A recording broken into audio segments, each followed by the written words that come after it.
मैं अरविंद शर्मा मां शारदा इंस्टीट्यूट में आप सभी का हार्दिक स्वागत करता हूं। दोस्तों, जो अभी तक चैनल से नहीं जुड़े हैं वो जल्दी से चैनल को सब्सक्राइब कर लीजिए और लाइव वाले बच्चे जल्दी से जुड़ जाइए।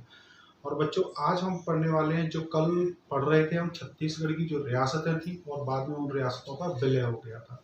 तो जो विलयीकरण हुआ था उसके बारे में हम पढ़ रहे हैं कि कौन सी रियासत किस क्रम से विलय हुई थी। तो सबसे पहले मैं आपको बता देता हूँ कि छत्तीसगढ़ की जो 14 रियासतें थी तो उनका कब और किस क्रम में विलय हुआ था। तो विलय का मैंने आपको बताया था, एक अधिमिलन पत्र था, उसके ऊपर साइन होने थे, हस्ताक्षर होने थे। तो दोस्तों, छत्तीसगढ़ के अंदर जो रियासतें थी उनमें सबसे पहले खैरागढ़ रियासत।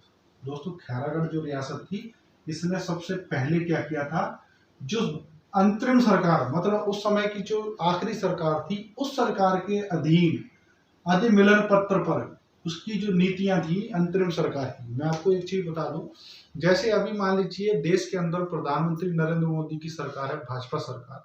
तो भाजपा अगर कोई एक नियम लेके आती है कि इस नियम के तहत ये कार्रवाई होगी, जैसे अभी 5G आ रहा है, पहले 4G था, तो वैसे ही क्या होता है, कोई नियम आता है कि इस प्रणाली के तहत ये होगा। जैसे अभी न्यू शिक्षा पॉलिसी आई है, मतलब अभी की जो सरकार है उसके द्वारा लाई गई है।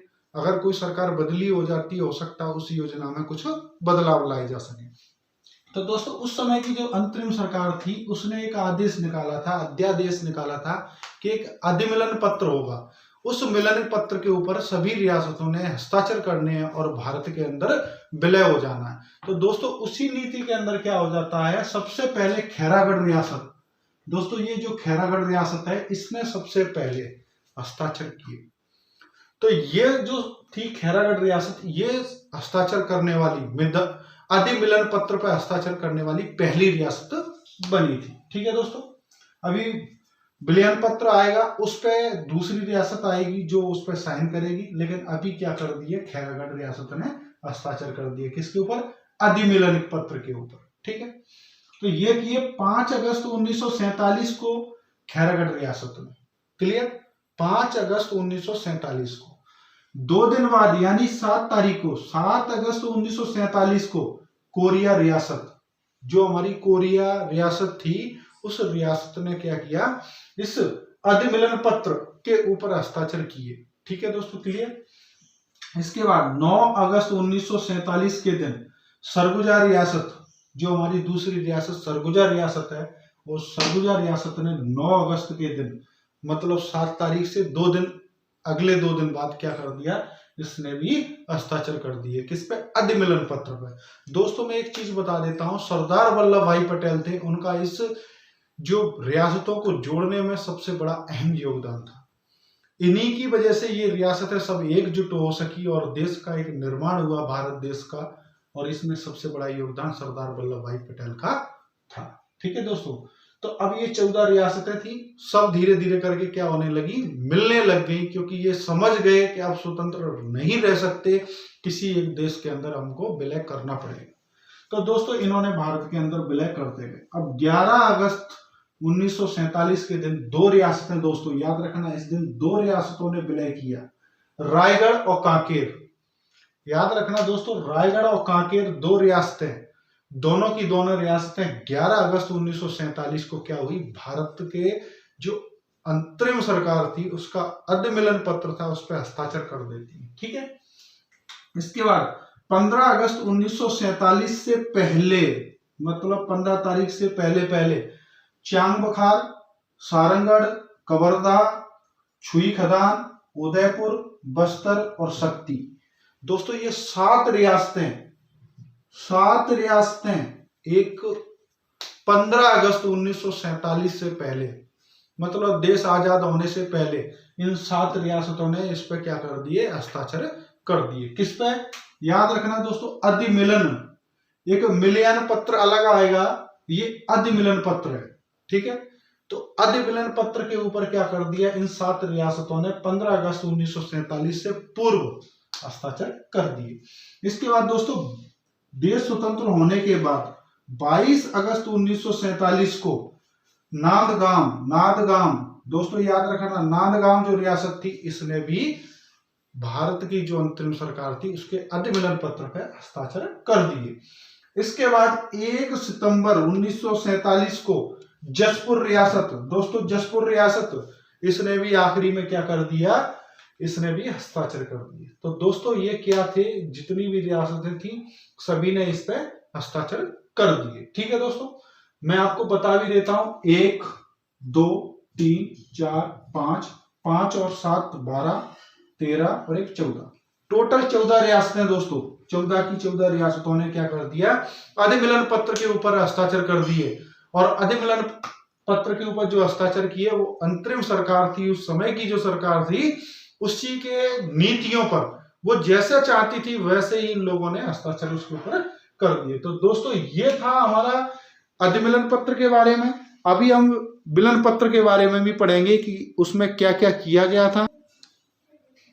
दोस्तों अब हम पढ़ेंगे इसमें रियासतों के पूर्व, जैसे इससे पहले हमने पढ़ा था जो अधिमिलन हुआ था रियासतों का, उसके बारे में पढ़ा था कि कौन सी रियासत किस क्रम में किस तारीख को जो अधिमिलन पत्र था उस पर हस्ताक्षर किए थे। तो उसमें सबसे पहले खैरागढ़ ने किए थे, हमने पढ़ लिया।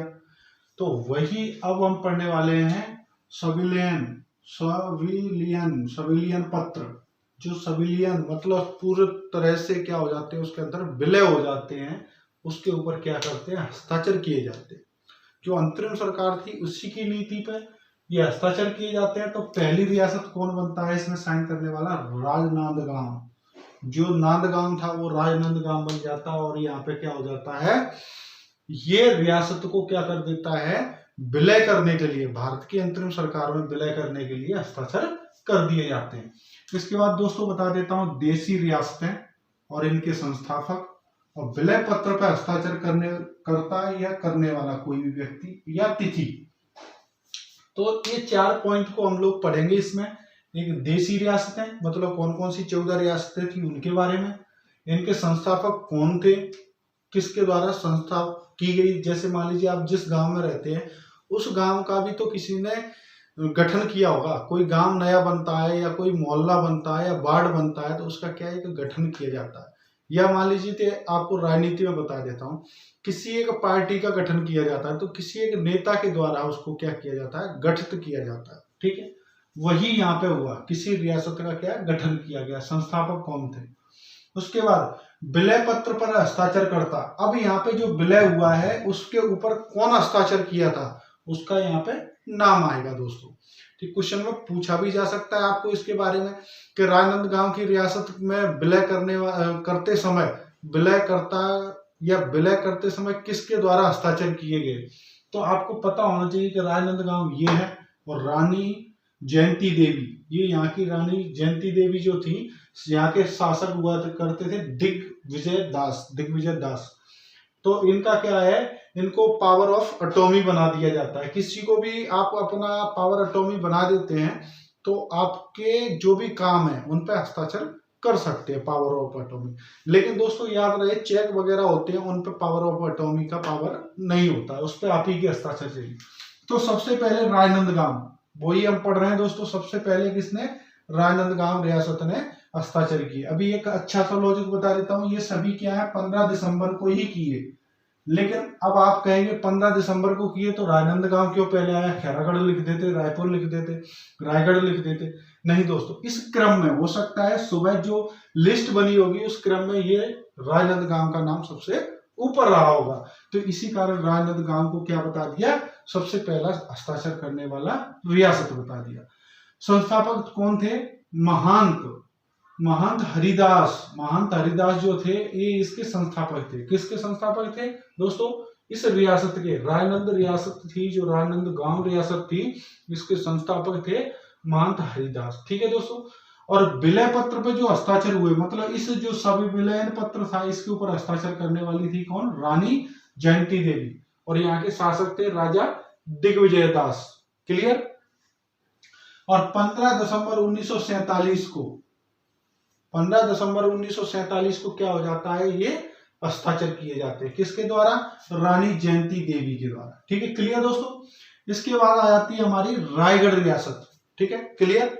तो रायगढ़ रियासत क्या होती है, इसके संस्थापक बनते हैं मदन सिंह। ठीक है, क्लियर। मदन सिंह इस रियासत के क्या होते हैं, संस्थापक होते हैं। ओके बच्चों, अब इसमें क्या होता है, जो संविलियन पत्र के ऊपर हस्ताक्षर किए जाते हैं ये करते हैं ललित सिंह।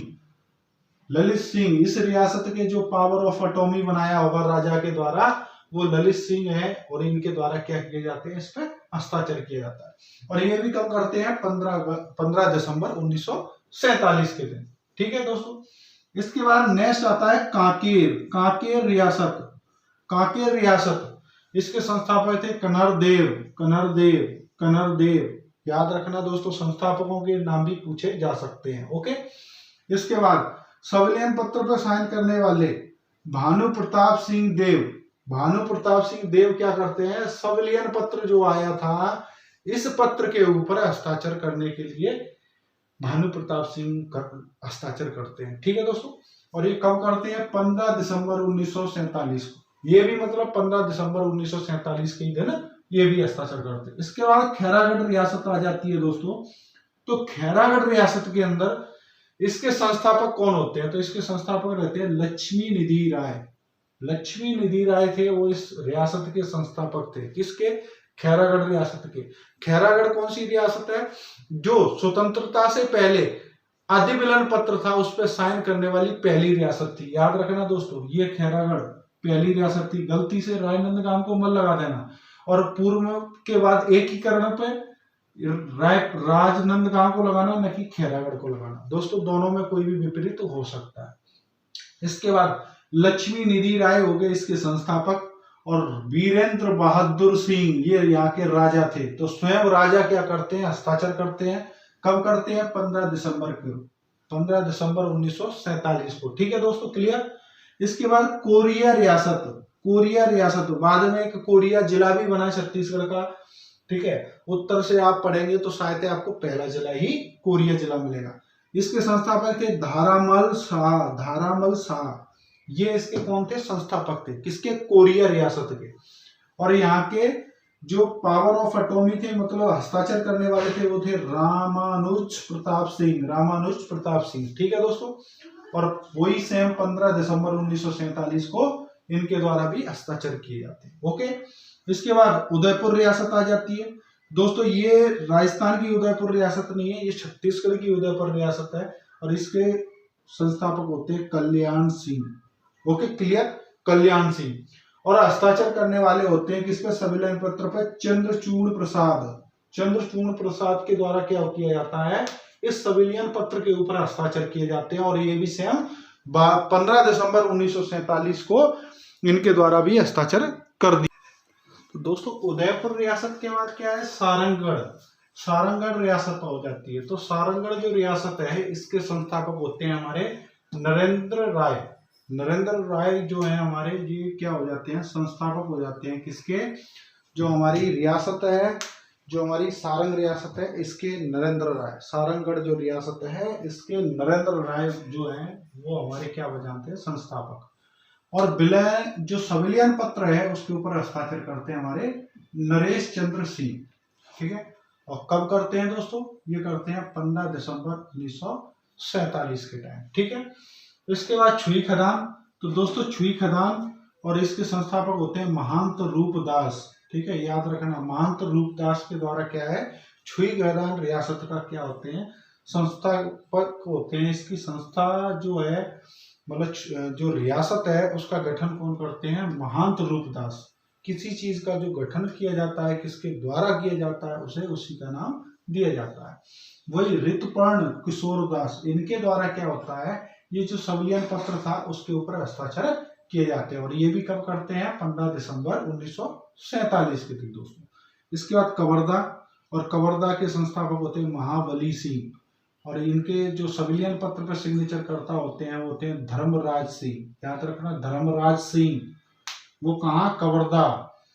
तो कवर्धा के ऊपर करते हैं 15 दिसंबर 1947 को। मतलब जो कवर्धा रियासत है इसके जो राजा हुए हैं या पावर ऑफ अटॉर्नी कहें तो वो धर्मराज सिंह, ये कब करते हैं, 15 दिसंबर 1947 को। ठीक है दोस्तों, इसके बाद शक्ति रियासत। शक्ति रियासत में दोस्तों क्या हो जाता है, यहाँ पे हरि और गुजर, हरि और गुजर ये दो व्यक्ति हैं जिनके द्वारा इसकी संस्थापक होते हैं, जो इसकी क्या करते हैं, रियासत को बनाते हैं, ठीक है, गठन करते हैं इस रियासत का। और लीलाधन सिंह इनके द्वारा इस सिविलियन पत्र के ऊपर क्या है, हस्ताक्षर किए जाते हैं। और ये कब करते हैं, 15 दिसंबर को। याद रखना दोस्तों, लगातार 11 रियासतें ऐसी हैं जो एक ही दिन मतलब 15 अगस्त को क्या कर देती हैं, सिविलियन पत्र पर हस्ताक्षर करती हैं। इसके बाद बस्तर रियासत, तो दोस्तों बता देता हूं, बस्तर रियासत काफी बड़ी रियासत थी। तो बस्तर रियासत का जो गठन किया गया था उसके संस्थापक थे अनन्मय देव और साइन करता थे प्रवीर चंद्र भंजदेव के द्वारा क्या है, 15 दिसंबर 1947 को सिविलियन पत्र के ऊपर हस्ताक्षर कर दिए जाते हैं दोस्तों। इसके बाद आ जाता है हमारा सरगुजा। दोस्तों सरगुजा जो हमारा है रियासत, वो बाद में जिला भी बन गया दोस्तों। तो ये सरगुजा क्या है, विष्णु प्रसाद सिंह इसके संस्थापक होते हैं, विष्णु प्रसाद सिंह। और इस पे हस्ताक्षर करने वाले रामानुज शरण सिंह देव क्या करते हैं, सिविलियन पत्र के ऊपर हस्ताक्षर करते हैं। दोस्तों ये सिविलियन पत्र है, न कि अधिविलन पत्र है। इससे पहले हमने अधिविलन पत्र पढ़ लिया है, ये हम पढ़ रहे हैं सिविलियन पत्र। मतलब स्वतंत्रता के बाद पूर्णतः विलय हो गया था इनका देश के राज्यों में और देश को बनाने में, ठीक है। और इन्होंने 19 दिसंबर 1947 को, मतलब ये 11 रियासतों के बाद 4 दिन के बाद ये जो रियासत थी, कौन सी, सरगुजा रियासत, इसके द्वारा दोस्तों 19 दिसंबर 1947 को एक जो सिविलियन पत्र था उसके ऊपर हस्ताक्षर कर दिए गए थे। इसके बाद चांग बखार रियासत, दोस्तों इसके संस्थापक थे जगदीश सिंह और कृष्ण प्रताप सिंह देव के द्वारा इस पे हस्ताक्षर किए गए थे सिविलियन पत्र पर। और ये बात है 31 दिसंबर 1947 की। दोस्तों ये 1947 की बात है, 31 दिसंबर 1947। इसके बाद जसपुर, तो जसपुर दोस्तों, जसपुर रियासत में सुजान साय के द्वारा इसकी क्या है, संस्थापक थे सुजान राय। और इन्होंने क्या किया था, गठन किया था जसपुर रियासत का। क्लियर। इसके बाद जो हस्ताक्षर करता थे वो थे टी.सी. आर मेनन क्या थे, इसके हस्ताक्षर करता थे किसके ऊपर, सिविलियन पत्र के ऊपर। और यहाँ के शासक थे राजा विजय भूषण। तो इन्होंने क्या किया, पावर ऑफ अटॉर्नी बना दिया होगा टी.सी.आर. मेनन को। तो टी.सी.आर. मेनन के द्वारा यहाँ पे क्या किए जाते हैं, हस्ताक्षर किए जाते हैं। और ये बात है 31 दिसंबर की। तो याद रखना दोस्तों, 31 दिसंबर को 2 रियासतों के द्वारा इस सिविलियन पत्र के ऊपर हस्ताक्षर किए गए थे, चांग बखार और जसपुर रियासत के द्वारा, ठीक है। और एक रियासत थी हमारी कौन सी, सरगुजा रियासत, जो 19 दिसंबर के दिन की। बाकी सभी 11 रियासतें 15 दिसंबर को इस सिविलियन पत्र के ऊपर हस्ताक्षर कर देते हैं। तो दोस्तों ये हमारा सिविलियन पत्र के बारे में मैंने आपको बताया कि ये हमारा सिविलियन पत्र था जिसके ऊपर हस्ताक्षर किए जाते हैं। तो ये बता देता हूँ, सिविलियन पत्र पर हस्ताक्षर करना इसलिए जरूरत था कि 1 जनवरी 1948 को भारत संघ में इनका क्या है, विलय हो जाता है। और विलय होने के बाद क्या कर दी जाती है, ये सभी रियासतें एक देश बन जाता है, भारत संघ में इनका विलय हो जाता है। तो दोस्तों ये काफी इंपोर्टेंट चैप्टर था। ये हमारा जो छत्तीसगढ़ एसआई, छत्तीसगढ़ पटवारी या पीएससी या यूपीएससी में भी आप अगर एग्जाम देते हैं तो आपके इससे काफी क्वेश्चन आ सकते हैं। तो ये काफी इंपोर्टेंट चैप्टर था। तो ये आपके लिए काफी याद रखने लायक चैप्टर है। तो आपको इसके नोट्स भी मिल जाएंगे, पीडीएफ भी मिल जाएगी और जल्दी से हम प्रोवाइड कराएंगे आपको। टाइप की हुई पीडीएफ मिलेगी पूरी आपको। अगर किसी को सॉफ्ट कॉपी चाहिए तो हम आपको भेज देंगे। अगर हार्ड कॉपी भी चाहिए तो आप आ सकते हैं सेंटर पे और आप ले सकते हैं। फोन नंबर हमारा है 6268727106। नीचे टाइटल में भी आपको फोन नंबर मिल जाएगा, तो आप कॉल करके भी आप क्या कर सकते हैं, नोट्स ले सकते हैं। और अभी तक जिन बच्चों ने एडमिशन नहीं लिया है वो ऑनलाइन एडमिशन जल्दी से ले सकते हैं। तो दोस्तों अगर स्क्रीनशॉट लेना है तो आप इसका स्क्रीनशॉट ले लीजिए। जय हिंद दोस्तों।